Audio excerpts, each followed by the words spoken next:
Alors que ton téléphone, hop.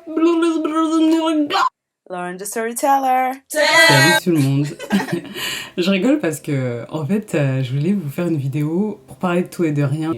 En fait, là, je sais pas si vous avez vu, mais il y a la fonctionnalité accélérer les audios sur WhatsApp. Et je viens de la tester à l'instant et ça me convient pas. Ça me convient pas, en fait. Ça me convient pas parce que, déjà, c'est quelqu'un dont j'écoute la voix depuis des années. Et là, l'entendre en accéléré comme ça m'a...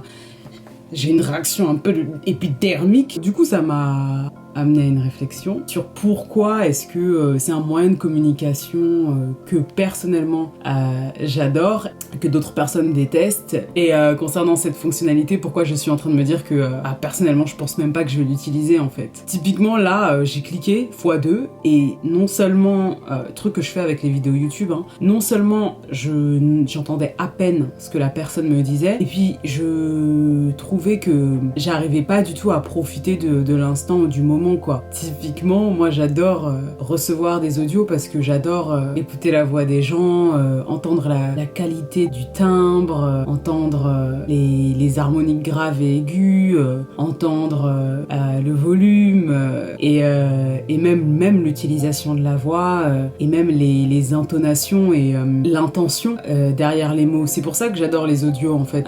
C'est-à-dire que quand c'est à l'écrit, on n'est jamais sûr de ce que la personne elle veut dire, on n'est pas sûr de l'intention derrière, alors que quand on a quelqu'un face à soi, bah déjà on voit son visage, donc c'est quand même relativement clair, et même si la personne te ment, ou même si la personne est fausse, voilà, il y a des subtilités que tu peux pas cacher, à moins d'être, je sais pas, un agent de la DGSE, j'en sais rien, ou d'être Sidney Bristow dans Alias et que t'as été entraîné pour ça, ou quelqu'un qui est un master manipulator, mais la plupart du temps, on sait ce que la personne elle raconte parce qu'on l'a face à soi. Et dans un audio, pour moi c'est ce qui se rapproche le plus de ça, comme dans un appel téléphonique, parce que encore une fois on entend l'intention de la personne quoi, que la personne par exemple typiquement dans une phrase, c'est pas disons que la personne est en train de te raconter une histoire un peu intime et que la phrase c'est et là je lui ai dit ça. Donc quand la personne te dit à l'écrit, et là je lui ai dit ça, tu peux l'interpréter comme tu veux dans ta tête, et des fois tu peux même en faire une très mauvaise interprétation, alors que quand la personne te dit dans l'audio, et là, je lui ai dit ça. Ou alors, et là, je lui ai dit ça. On entend bien que l'attention n'est pas la même et que même l'excitation derrière ou même la manière de raconter l'histoire n'est pas la même chose quoi. Et même si la personne n'est pas dans un processus où elle te raconte une histoire, même si la personne elle est juste en train de répondre à ce que t'es en train de lui dire ou de commenter, je sais pas, une série télé ou enfin peu importe, je trouve ça toujours plus fascinant, surtout quand c'est quelqu'un de proche. Et même quand c'est pas quelqu'un de proche, c'est-à-dire que c'est un processus qui peut même vous rapprocher en fait. Entendre la voix de quelqu'un, c'est hyper c'est personnel en fait. Et c'est même la raison pour laquelle certaines personnes déguisent leur voix en public. Ou ont une autre voix en privé en fait. Et entendre des audios en multiplié par 1,5 multiplié par 2, alors que je suis pas là pour avoir une information mais profiter de ce moment d'intimité, la plupart du temps platonique, avec mes amis, même des gens qui ne sont pas mes amis, ça me dérange en fait, même si c'est dans un cadre professionnel. C'est toujours agréable d'être surpris ou peut-être même déçu par la voix de quelqu'un, vous voyez ce que je veux dire? En plus de ça, il y a des gens qui parlent relativement à une vitesse rapide en fait. Donc même si tu multiplies par 1,5 ou par 2, c'est trop rapide, tu reçois même pas l'information qu'on est en train de te donner. Enfin, moi j'ai des amis qui me font des audios, je rigole pas, hein, de 14, 15, 16, 17 minutes. Moi mon maximum, j'ai un peu honte, mais mon maximum c'est 25 minutes. This is so humiliating.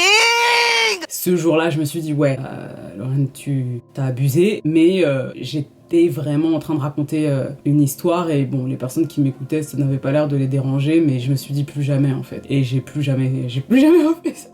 J'ai plus jamais refait ça. Sinon, j'ai une moyenne haute de 7 minutes. Et une moyenne normale, je dirais de 5 minutes. Mais il m'arrive déjà de faire des audios de plus de 10-11 minutes. Là, dernièrement, j'ai fait 15 minutes, mais ça arrive très rarement, mais voilà. C'est vrai que dit à voix haute, c'est quand même spécial. Mais par contre, je vais pas m'amuser, même si on m'envoie un audio de 25 minutes, 15 minutes, ou de même de 30 minutes, je me vois pas en train de l'accélérer par 2. Surtout si soit c'est quelqu'un que je suis en train d'apprendre à connaître ou que je suis en train de découvrir, ou même si c'est quelqu'un de proche qui est en train de me raconter un moment particulier de sa vie, parce que ce qui est beau aussi dans les audios, je suis vraiment en train de romanticiser les audios, ouais. Est-ce que c'est une forme d'art? Est-ce que c'est une forme d'art? Oui. No, I don't think you understand. I'm obsessed. Je dirais que oui. Regardez, il y a quand même tout un genre littéraire qui s'appelle... Enfin, les romans épistolaires, c'est tout un genre littéraire qui est en plus... c'est quand même... c'est vraiment l'élite dans la littérature, particulièrement quand il s'agit de romance. Et assez bizarrement, je crois que c'est un style qui pour moi, des fois, pas tout le temps, mais des fois c'est difficile à lire, notamment... comment il s'appelle le mec qui va en Perse, j'ai oublié, ça va me revenir. Je pense par exemple aux Liaisons dangereuses ou même Une si longue lettre. Après je l'ai pas fini encore, donc je suis pas sûre que ce soit uniquement épistolaire, mais il me semble que c'est épistolaire. Ce sont des genres qui sont quand même relativement... Je trouve que c'est câliné, je trouve que c'est embrassé, c'est pas un genre qui est décrié et sur lequel les gens crachent, comme par exemple la BD, les mangas, le roman de fantasy, l'heroic fantasy, le cinéma ou l'audiovisuel, pour les dessins animés ou encore une fois les mangas, alors qu'il y a des choses de très bonne qualité dans ces genres-là aussi. Là où, dans tout ce qui est art audio, en fait, la musique, bon bah voilà, après selon les différents genres, les gens font même, ça je trouve ça mais vraiment méprisable, des classements sur le QI des gens et leurs goûts musicaux. Alors ça c'est pour toutes les personnes qui estiment que le rap c'est un genre de criminels ou alors ou de bandits, que le reggaeton c'est pour les idiots. Et pourquoi ne pas inclure les audios, c'est-à-dire les messages audio dans un genre artistique en fait. Contresens, ma chérie tu as contresens. Ou dans un genre artistique. Dans une expression artistique, pourquoi pas? Typiquement, on a vu l'arrivée du podcast. Excusez-moi, c'est pas différent de la radio ou comment ça s'appelle, ou des radios pirates. La seule différence, c'est que c'est en ligne. Voilà. En fait, maintenant que j'y pense, la seule différence c'est que c'est en ligne. Parce que bon, au niveau de la fréquence et du fait que ce soit éditorial ou pas éditorial, je suis pas sûre que ça change quelque chose quoi. Et puis les gens avant écrivaient déjà des poèmes qu'ils enregistraient, etc. Et là, pour moi c'est pareil, enfin, quand je fais mes podcasts, je suis pas tellement en train de donner une information ou d'avoir une conversation. C'est un processus qui est artistique, où il y a un peu de musique, donc c'est pas spécialement de la musique, mais c'est pas non plus un podcast éditorial. Souvent dans mes podcasts je délivre pas mal d'informations sur le storytelling ou sur la manière dont il faut appréhender ses émotions, particulièrement en tant que jeune femme d'origine africaine et tout, qui est grandie en France. Et pourquoi ne pas inclure les audios en fait? C'est une proposition, hein, parce que pour le coup c'est comme les échanges par texto où c'était hyper mal vu et ils ne savent plus écrire et voilà, ma pauvre France.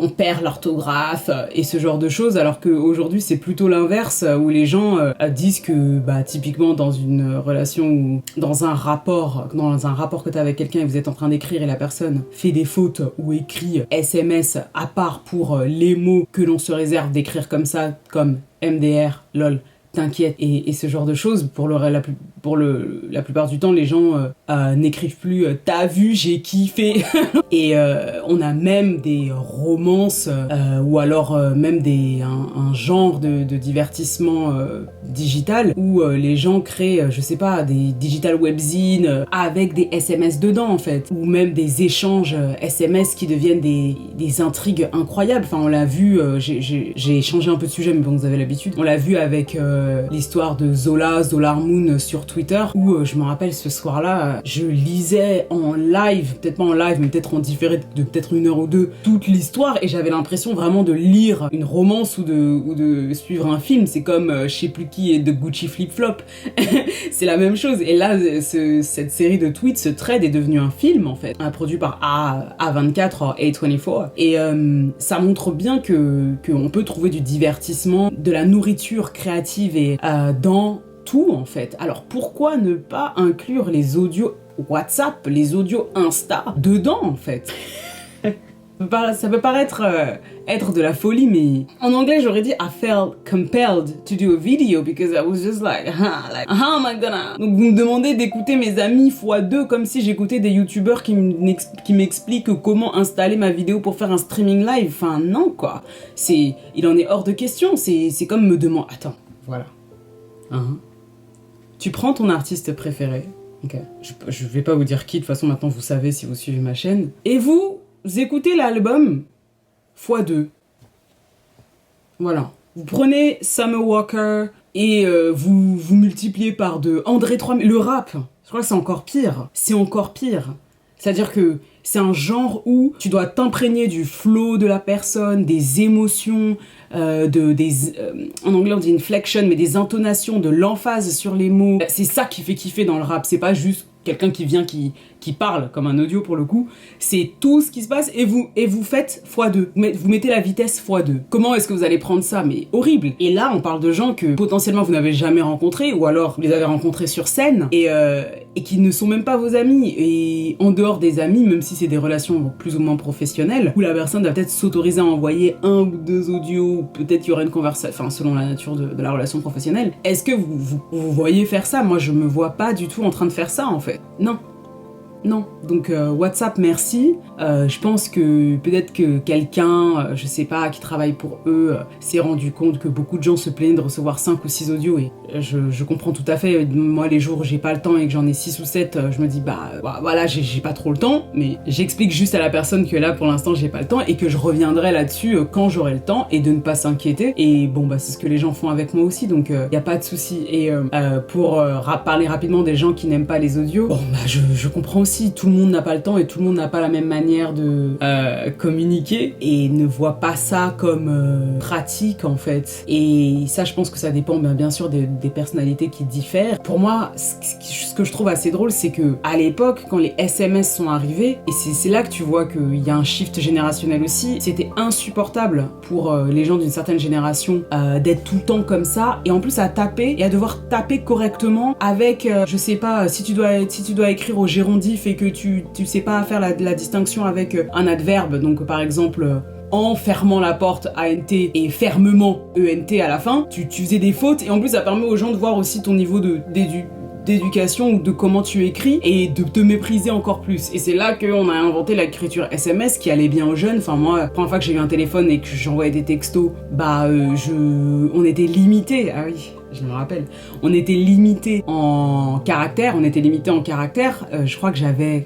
c'était quoi déjà? J'avais 10 SMS, mon forfait SFR, 10 SMS par mois. Combien je pouvais faire tenir? Parce que le message, il devait être court, donc tu pouvais pas écrire des longs textes en fait. Et c'est depuis que tout ça a été débridé que les gens maintenant écrivent des longs textes, de longs textes. Et je lis relativement vite, donc ça ne me dérange pas. Mais moi, par contre, j'arriverais pas à faire ça. J'arriverais pas à écrire un long texte, surtout sur mon téléphone. Ça me prend plus de temps, plus de réflexion et je me suis rendu compte que je ne tape pas aussi rapidement que quelqu'un qui est plus jeune que moi. Et voilà, on va me dire c'est bon, arrête de faire la mais c'est la vérité, je tape pas aussi rapidement. Moi on m'a même dit oui mais j'ai des gros doigts, j'ai quelqu'un qui m'a dit j'ai des gros doigts et je me suis moqué de la personne, mais la personne n'a pas spécialement tort en fait. Alors que ton téléphone, hop, c'est fini, c'est envoyé quoi. Bon voilà, je pense que c'est un sujet qui me passionne. C'est un sujet qui me passionne en fait. Je vais peut-être revenir dessus plus tard en fait, parce que bon, quitte à parler de tout et de n'importe quoi, pourquoi ne pas parler de ce qui me passionne quoi. Donc voilà, n'hésitez pas à me dire si vous faites des audios ou pas en commentaire, si vous êtes partisan de cette manière de communiquer ou pas, et qu'est-ce que vous pensez de cette nouvelle fonctionnalité qui, moi je sais que je ne l'utiliserai pas. Et si je l'utilise, je ferai une vidéo pour vous dire pourquoi je l'ai utilisé. Ah, peut-être c'est pour ça. En fait, vous savez, quand vos tantines et tout, elles vous envoient des audios qui durent 20 minutes et c'est un pasteur qui parle, ou c'est un discours plus ou moins intéressant de quelqu'un et tout, peut-être que ça, je le multiplierais par 2 en fait. En vrai. Parce que là, pour le coup, j'estime que j'ai pas le temps pour des gens que je ne connais pas, pour le coup. Et surtout, qui ne me connaissent pas, c'est-à-dire que l'audio a été partagé plusieurs fois. Vous savez, WhatsApp, ça ils le disent, l'audio a été partagé plusieurs fois. On n'est pas dans un échange en fait personnel. Là, on est dans une forme de propagande en fait. On est dans autre chose, on est dans un truc professoral, c'est un CM, c'est un cours magistral et en fait là par contre effectivement ça m'intéresse pas. Voilà, n'hésitez pas à me dire ce que vous en avez pensé en commentaire et à partager la vidéo. Bisous.